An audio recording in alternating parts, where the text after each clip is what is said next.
London was glowing under the studio lights that evening. The audience at BBC's Graham Norton Show buzzed with excitement, waiting for what was promised to be one of the biggest episodes of the season. The guest list was star-studded, but all eyes were on one name in particular: Meghan Markle. It had been months since her last live television appearance, and speculation was running wild. Would she talk about her royal past? Her new projects? Or had she come to set the record straight on something deeper? Inside the red-curved studio, cameras panned across the glowing crowd. The iconic red sofa shimmered beneath the lights.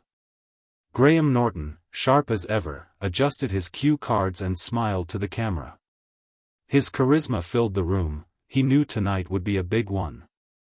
"Ladies and gentlemen," he began with that signature playful tone, "please welcome the Duchess of Sussex, Meghan Markle." The crowd erupted into applause. Meghan appeared from backstage, radiant in an elegant black gown. Her smile was poised, practiced, but there was a flicker of tension behind it. She greeted Graham with a quick hug and took her seat, crossing her legs gracefully. The cameras zoomed in. The interview began. At first, it was light. Graham asked about her new projects, her charity work, and the causes close to her heart. Meghan responded eloquently, confident as ever. Her words flowed with the ease of someone used to the spotlight. "I think it's about building community," she said warmly. "We've all been through so much collectively, and I want to focus on compassion and connection." The audience nodded, charmed. But Graham Norton, a master of timing, knew exactly when to twist the tone. He smiled politely. "That's wonderful, Meghan. But you know," he said, tilting his head slightly, "people are curious about how you balance compassion with, well, public criticism. Especially some of your comments about the royal family." The crowd reacted with a soft gasp. The air shifted. Meghan's smile didn't fade, but her eyes hardened just a bit.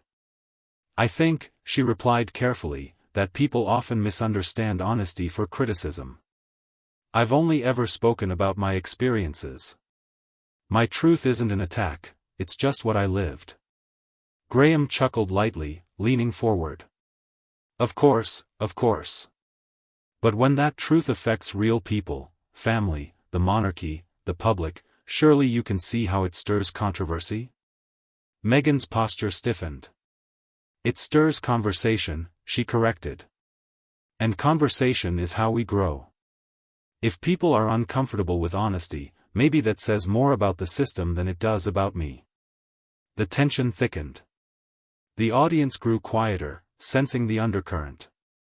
Graham, ever the provocateur, pushed again, but gently, like a comedian masking a dagger with charm.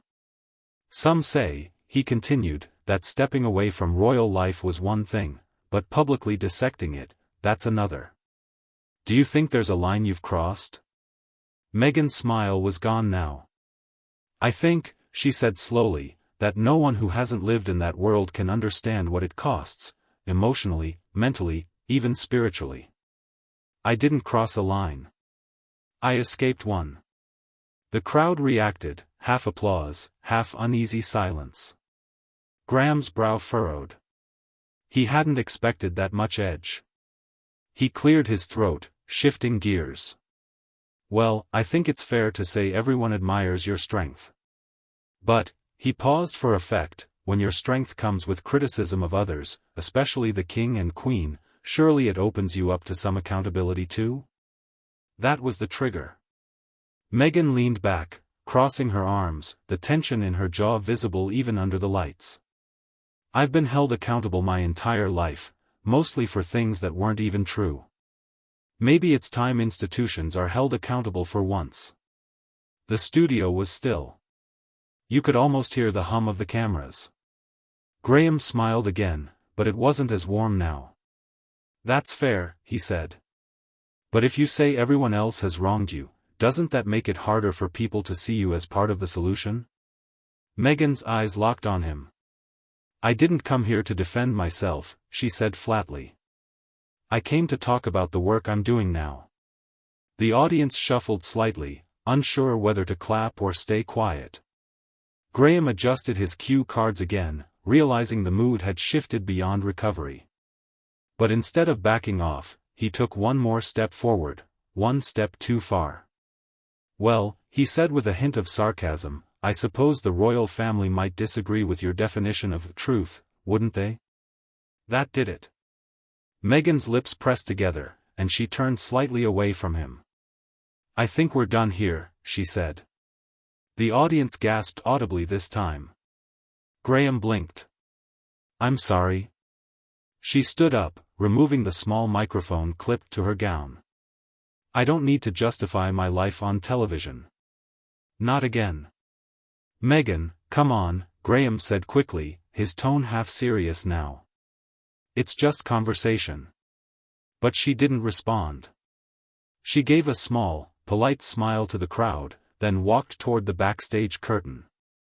The studio fell silent, no music, no laughter. Just stunned faces watching her leave. Graham looked back at his team, visibly unsure how to proceed. The cameras stayed rolling, catching every flicker of discomfort. Finally, he turned to the audience and said dryly, "Well, that went well." A ripple of uneasy laughter filled the air. Then the screen faded to a commercial break. Behind the scenes, chaos erupted. Producers scrambled to decide what to do. Some argued to cut the segment entirely, others wanted to air it in full. "It's TV gold," one executive said. "We'd be crazy to hide it." Within hours, clips from the live broadcast began flooding social media. Hashtags like #MeghanWalksOff and #GrahamShowdown dominated the trending lists. Opinions split immediately. Some sided with Graham, saying he was just doing his job, while others called him disrespectful and sensational. By midnight, millions had seen the clip. Every network, from CNN to Sky News, was replaying the moment. Royal experts chimed in with their usual commentary.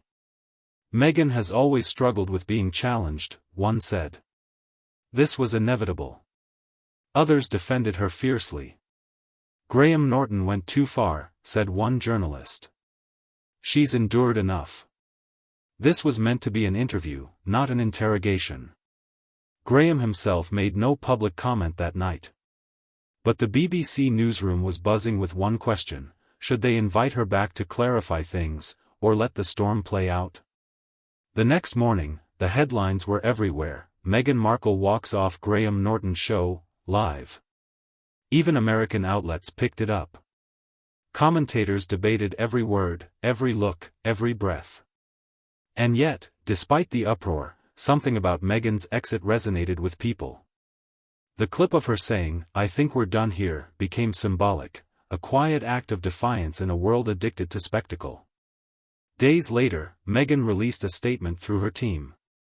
"I appreciate platforms that allow meaningful dialogue," it read. "But when respect disappears, so does the conversation."